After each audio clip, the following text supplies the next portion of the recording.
بلال 11. بيحكم هذا اللقاء حكمنا الدولي محمد كمال ريشه، ويساعد وجيه احمد وصبحي راشد، والحكم الرابع حسن علي المراقب كابتن ابراهيم جوده في زيه الجديد الباك اليمين.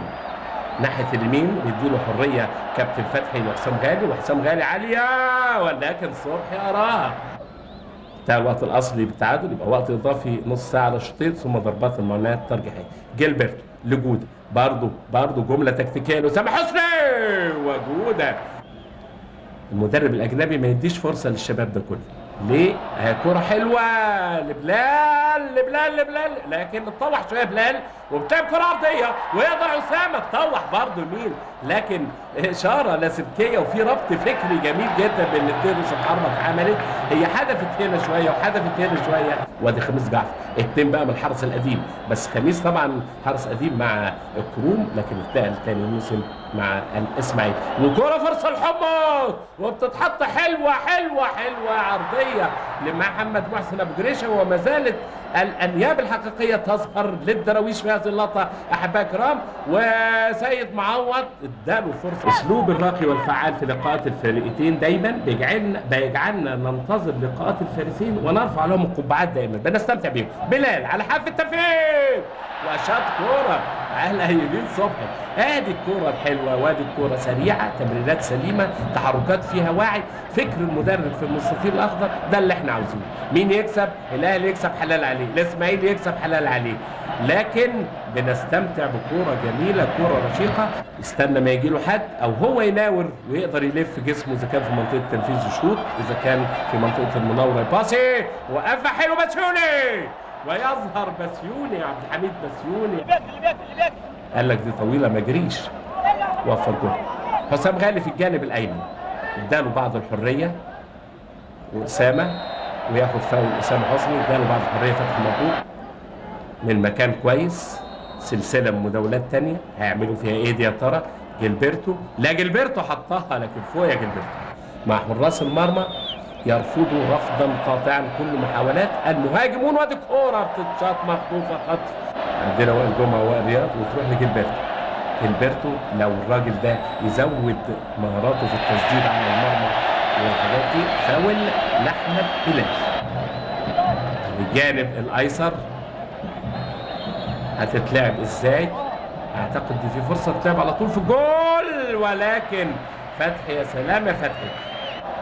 والفرقتين الدوري بعد عنهم خدوا اصحاب الزي الابيض. ويا سلام يا معوض، ترقيصه جميله ابو جريشه، يا اول فرصه حقيقيه. سيد معوض تخلص من وائل جمعه بذكاء وعنده ثقه في الشوط، كان شاطها، لكن اهو شوف الترقيصه، يا سلام يا سلام، وما مرضاش يحوشه. واتلعبت حلوه قوي لمحمد محسن ابو جريشه، تمريره حريريه لمحمد محسن ابو جريشه، شوط يا راجل وهات جول. لكن محسن يرفض الهديه ويشوطها ضعيفه في ايد عصام الحضري. مفيش تعقيد. وائل رياض، الكل ينتظر صفارة نهاية الشوط الأول. وجيلبرتو يمكن آخر هجمة النادي الأهلي، والفاول لجيلبرتو. محمد كمال ريشه مديله فاول، لكن مفيش كارت أصفر. جيلبرتو ماشي كويس قوي مع خميس جعفر، خميس جعفر لقى مشي قبل ما يقابل عمرو فهيم، وبلال بيحطها لكن طلع عمرو، ترجع تاني لحسام غالي. حسام غالي في الدقيقة 47. وفي هذه اللحظة أحبائي الكرام بيطلق حكمنا الدولي محمد كمال ريشه صفارة نهاية الشوط الأول اللي انتهى بالتعادل السلبي. اتفرجنا على كورة حلوة في نص الملعب، اتفرجنا على محاولات كويسة، اتفرجنا على أفكار مدربين ينقصها المتعة والإثارة وهي هز الشباك. وحتى نلتقي مع أحداث الشوط الثاني لكم مني أطيب التمنيات.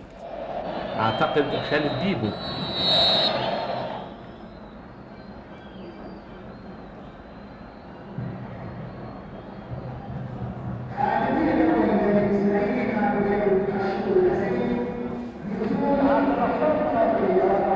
ادي اول تمريره حلوه لوائل رياض، خد الجانب الايمن وطلع له اسامه حسني ولعب كره عرضيه لبلال، طويله على بلال، مجهود كبير قوي بلال بيعمله عشان يلحقها وبيفوت من اسلام الشاطر بلال وداخل جوه المنطقه، بيشوط من زاويه صعبه جدا، زاويه مختومه بالشمع الاحمر، ولكن كان لها محمد صبحي بالمرصاد.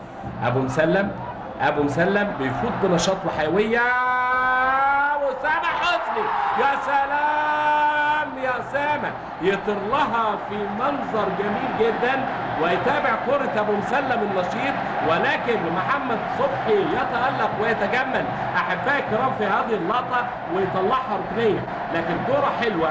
ادي الكرة اللي فاتت بعدها لنا محمد ناصر، يطير في مشهد جميل جدا رائع، ويطير هنا محمد صبحي كمان في لقطة جميلة تعبر، يرتدي قفاز الإجادة في هذه اللقطة ويطلع جول أكيد للنادي الأهلي.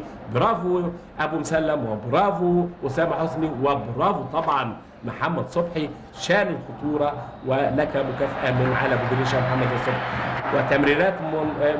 تمريرات سليمة 100%، تروح لوائل رياض هتاخد مع حسام غالي، وبيشوط وائل رياض فوق، وبلال تكتل لازم لعب على الاجناب، وحسام غالي مشي بالكوره ازيد من اللازم. ابو مسلم صاحب التمريره الحلوه اللي لعبها لاسامه حسني، برافو.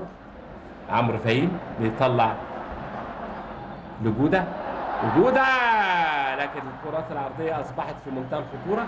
وادي حسام غالي فاضي خالص، حسام وحظك حلو يا حسام، ومشي حسام وبيلعبها لأسامة، وفي زقة لأسامة، وريشة بيقول ما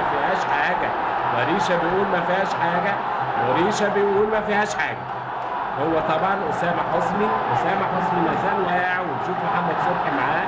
هذه الكورة تاني أسامة حسني ومع وعماد في زقة طبعا، ولكن الحكم شايف، عملها له حلو قوي حسام غالي.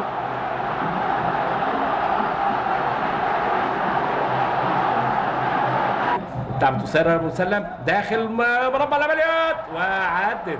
بلال ما زالت صاحيه، لسه الكره حسام غالي، وحسام غالي ينفتح خارج ال 18 لوائل رياض، ومشتركه وركنيه للاهلي من ناحيه اليمين. ضغط اهلاوي وتغيير الاوضاع وتاثيرها العام على كل العاملين فيها من المديرين الفنيين. اسامه بيبحث عن بلال، اتفتحت لك يا بلال، اتفتحت لك السكه والجول بان، لكن بلال يرفض هديه اسامه، حطها له حلو قوي، وبلال وبلغه الهداف يضيع جول اكيد للنادي الاهلي احمد بلال، وهو يندب حظه. طبعا الكره فيها توفيق، وائل تطول لكن يحلها بترقيصه، هاتوا خد، وفات كويس قوي وائل جمعه، ويخترق 70 يارده طول ويوصل لمنطقه التنفيذ، وبلال كان عنده فرصه يشوط، هو جايب جول في نادي ايكس. وائل جمعه مجهود رائع، لكن الاجهاد باين عليه، وكان ليه دور كبير لما نشوف الكره دي هتعمل ايه، والكره عرضيه، لكن مغطي. برافو يا شادي، لكن ترجع لجوده والكره عرضيه، واسامه وبلال وحمص يشيل، وترجع لجilberto وبتشوط في الدفاع، وصبحي يحل المشكله.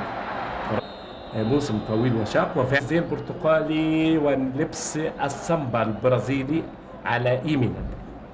ماذا يخبئ القدر؟ ماذا يحدث في هذا اللقاء الغامض حتى الان؟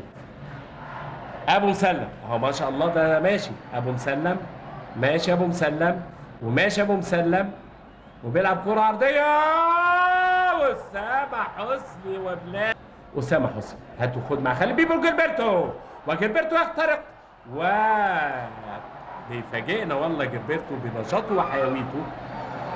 تمريرات جميلة من لعيب النادي الأهلي توصل إلى جودة في الجانب الأيمن، وجودة لبيبو، لمسة واحدة حلوة جilberto في كل حتة. جilberto مكافأة إجادة 100%. جilberto عامل له بتاع 14 15 كيلو في الماتش النهارده والله جilberto. وفي هذه اللحظه احبائي الكرام بيصفر حكمنا الدولي محمد كمال ريشه عشان نوصل الى الشوط الرابع. صاحب الهدف في الجول الثالث في جول دي في دور قبل النهائي في اول لمسه كان جاب جولين محمد محسن ابو جريشه. داخلين على الدقيقه الثالثه، من الشوط الرابع. وادي جilberto وبيشوط جilberto بقوة 8 ريختر والله، لكن حظك وحش يا جilberto وتتصد في الدفاع وتبقى ركنية. جودة يخلصها، جilberto سيطرة كمبيوتر بتسيطرة، وجilberto تاني بيجرب، لكن كله إلا أنت يا جilberto.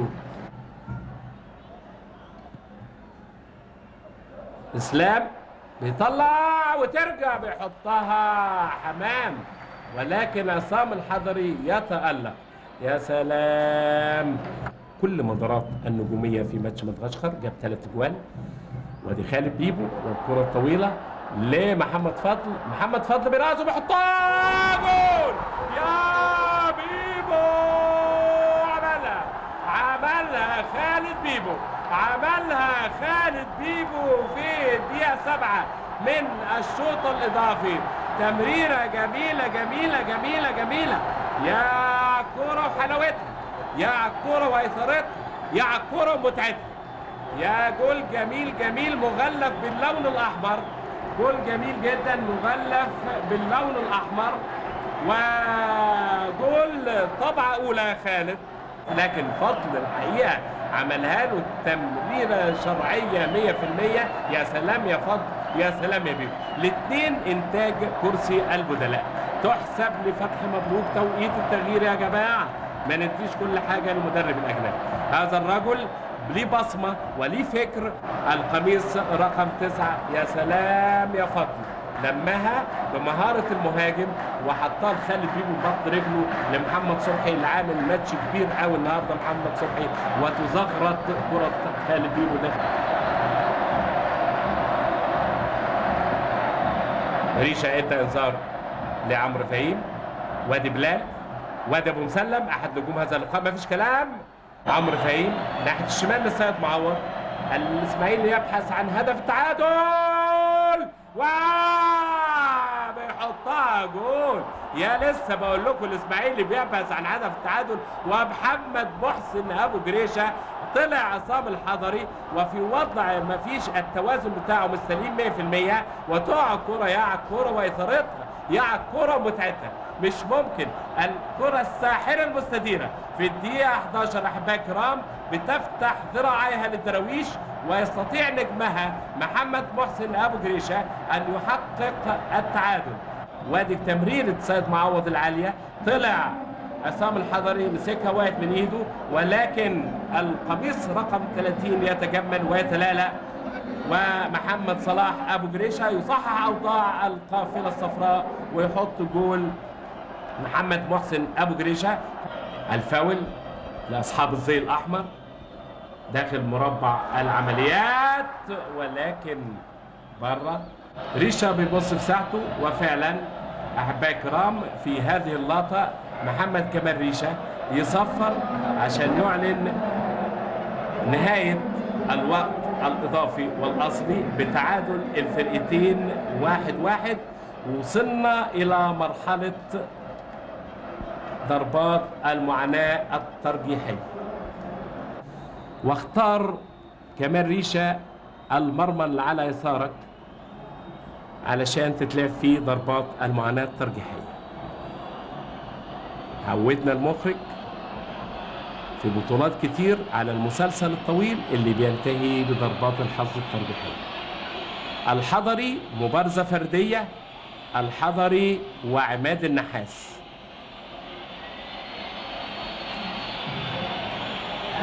الحضري وعماد النحاس، عماد النحاس على التنفيذ.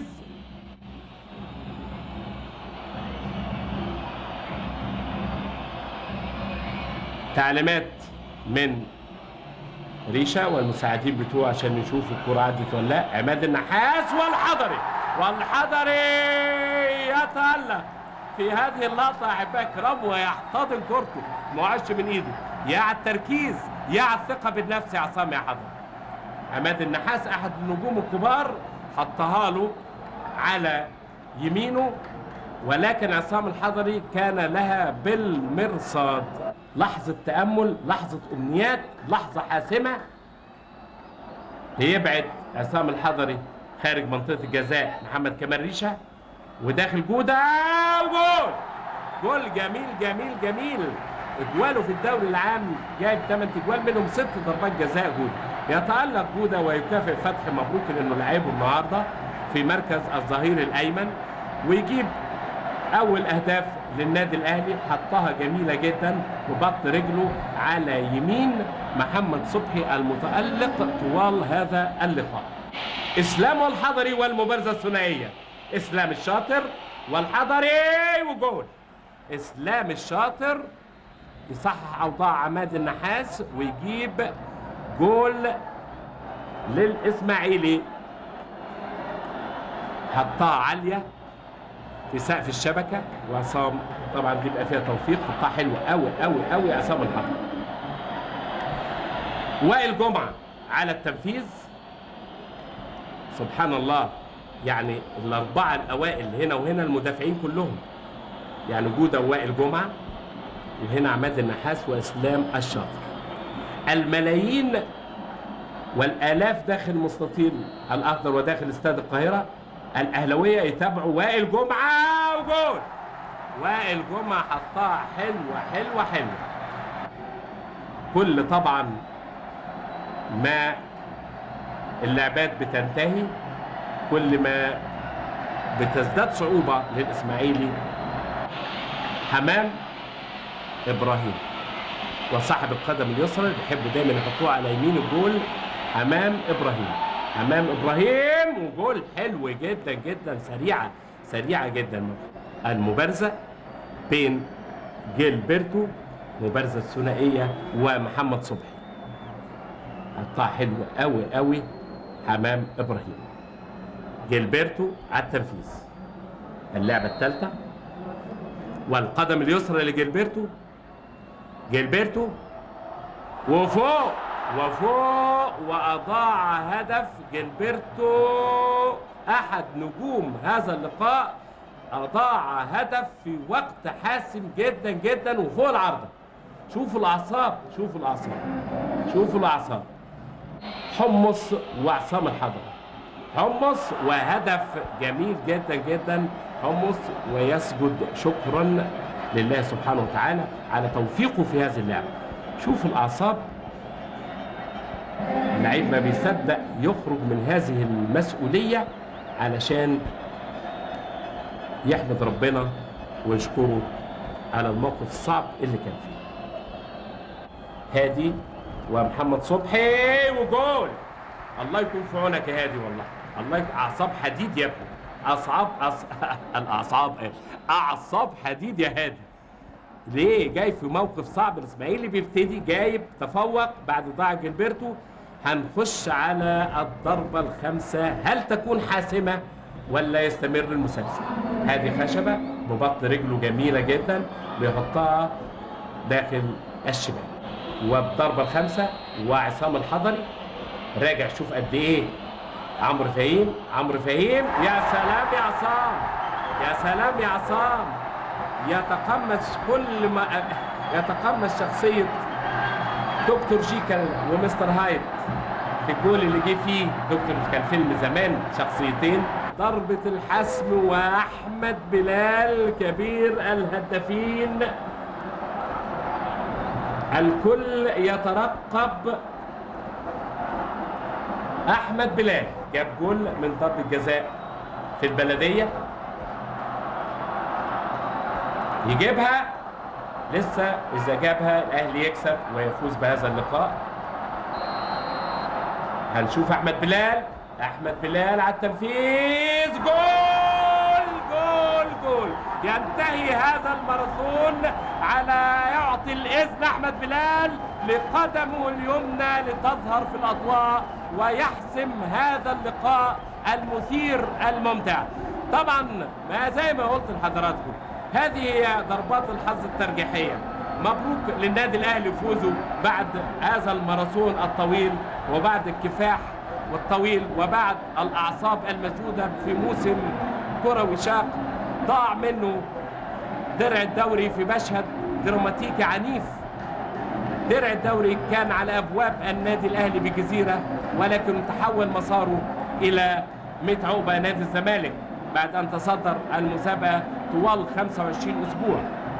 وهنوصل الأهلي يفوز بالبطولة رقم 73 ويرفع عدد بطولاته إلى الرقم 31 منفردا وبطولتين ليه مع الزمالك. الميداليات الفضية للاعبي الإسماعيلي خميس جعفر وسامي قمصان، كابتن وليد صلاح الدين، الوزير علي الدين هلال، ربنا يوفقك في استضافة مصر لبطولة كأس العالم 2010 فراوري. أول استمرت المسابقة تحت اسم كأس فروع حتى جاءت ثورة يوليا زي ما قلت لحضرتك. أول كأس لمصر صنعت كانت سنة 1919 من الفضة الخالصة. بيشيلوا زي اللعبة، عصام العدل شايل الرياض زي اللعبة. كان وزنها 15 كيلو، مثبتة على قاعدة خشبية، وغطاء الكأس مكتوب عليه اسم الفرق الفايزة. تكلفت صناعتها تفتكروا كام سنة؟ 19 15 جنيه.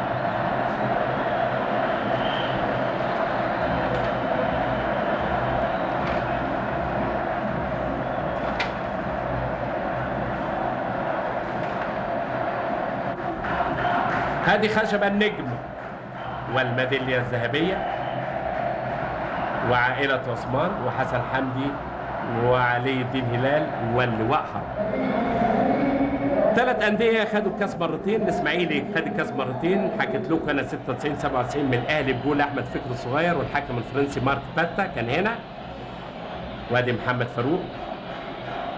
و99 2000 لما كسب المقاولين 4-0 محمد صلاح ابو جريشه جولين، ساب محمد صلاح ابو جريشه وراح زي ما قرينا ساب النادي الاسماعيلي وراح حرس الحدود، واوتاكا وبركات هدف لكم. المقاولين خد الكاس برضه مرتين 96 97 و99 2000. الاولمبي خد الكاس مرتين لكن امتى؟ في الثلاثينات 32 33 33 34. الاولمبي يكافح للصعود للدرجة الأولى على يد مدربه جمال عبد الحميد.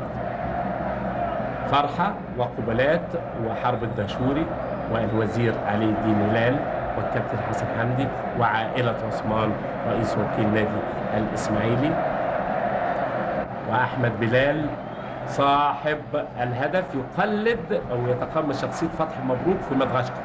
بومبناية من حرب الداشوري، ماشي يا حرب.